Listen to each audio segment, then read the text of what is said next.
This is MJ.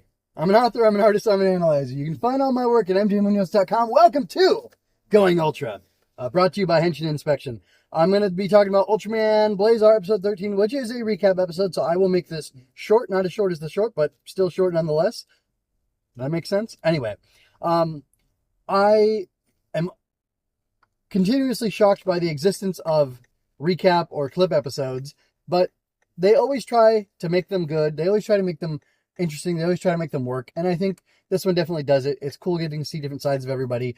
The most interesting conversation. So I like the girl talk was cool. The conspiracy talk was cool. I like how even the conspiracies are being shut down by somebody, whether that's somebody in Scarred or the government or whatever. Either way, it could be either, but either way, it's interesting. And I just thought that was really cool and very interesting, and interesting how much that parallel stuff going on in the real world with people trying to figure things out and not going with the narrative that's being put out there, but trying to figure it out on their own based on, facts and evidence and observable things. To me, that's a good thing. I know some people don't like that, but, you're wrong. So anyway, moving on from there.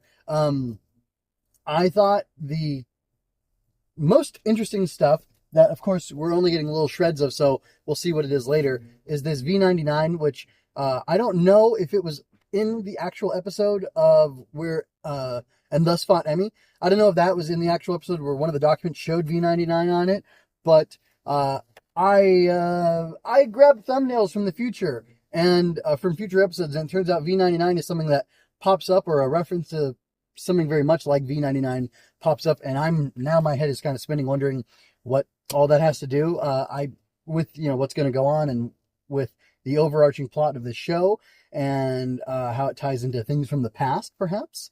Anyway, so that's pretty interesting that they're like seeding these things in here, and it kind of makes me happy to know that, yeah, I shouldn't be skipping, or I was justified, or I'm being rewarded by having not skipped this clip episode, because I usually just say, it's a recap, I don't need it. But when they structure them like this, so they're adding new content, it draws me in and causes me to watch it. And I like that. This is a tangent, but J.K. Rowling, in the farther she got on into the Harry Potter books, the more she recapped like all the events. Like by book 6, she's recapping the other 5 books, basically, and she does it in an interesting way. It's like really deftly, skillfully done, and like very natural feeling, because Harry's reflecting on, it's been 5 years since I blah blah blah, and this happened. I met Hagrid, and then I got turned into this or whatever.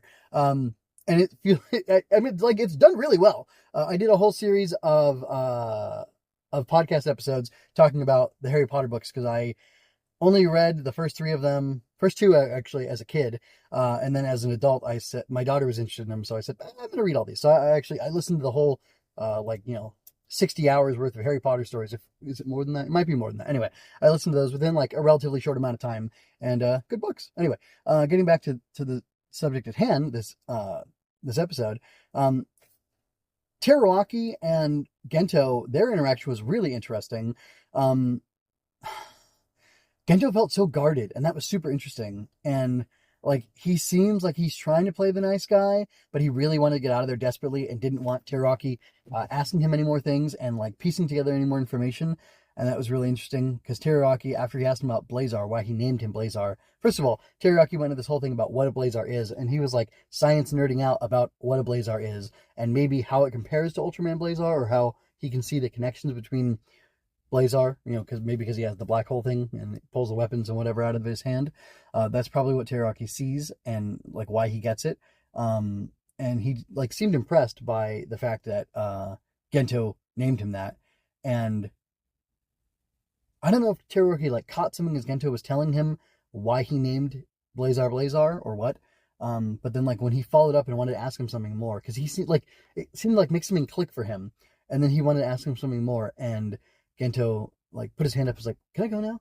I don't know. That's like a really interesting behavior. That's a really interesting like blocking, acting, direction choice of him. Nicely asking if he can go, but also telling him like, "I don't want to be here anymore." Doing it like in the nice guy way. It's just, I don't know. It's a really interesting choice, and it really felt like an interesting character moment for Gento. less Teriyaki and more Gento. Obviously, or it seems to imply that Teriyaki's onto something, or he's trying to piece things together. That's just kind of the way his mind works. Like he connects things. He doesn't just take things at face value. But I don't know, just like the way it made Gento feel defensive or slippery almost was really interesting. I didn't expect that from him. But I mean, like the guy's, basically lying to his family, his wife and son about what he does, and like he has to keep up this like double life kind of thing, and I don't know, that's kind of interesting. I mean, also he's lying to his team by omission that he's Ultraman Blazar. But yeah, I don't know. It's kind of interesting character moment. So, yeah, there was no action. There was just recap stuff. But I overall found it interesting. So, anyway, that's all I have to say for now. If you go to the show notes, you can find my kids' book, Inspired by Ultraman.